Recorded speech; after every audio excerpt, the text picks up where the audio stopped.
Cockroach Janata Party founder Abhijit Dipke on July 30th alleged that he and his family were threatened to force him to join the BJP.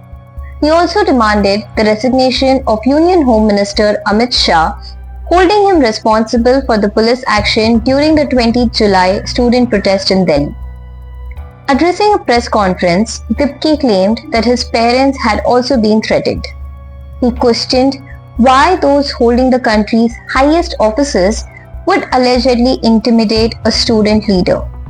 He further alleged that the Delhi police, which functions under the Union Home Ministry, acted under Amit Shah's responsibility during the protest.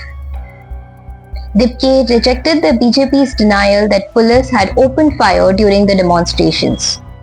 He claimed he had met injured students in Bihar hospitals and alleged that weapons including AK-47s and belt guns were used against protesters. He also alleged that students continued to face arrest and intimidation even after the protests ended. The CJP founder further alleged that police had brought trucks loaded with stones near the protest site to falsely implicate students in stone pelting.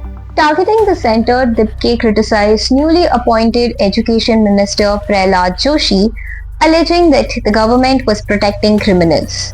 He also took a swipe at Yoga Guru Baba Ramdev, saying he should focus on improving Patanjali products instead of commenting on politics, while referring to the Supreme Court's observations in the misleading advertisements case. Dipke also said the Cockroach Janata Party would support farmers' protest if needed, adding that he came from a farming family.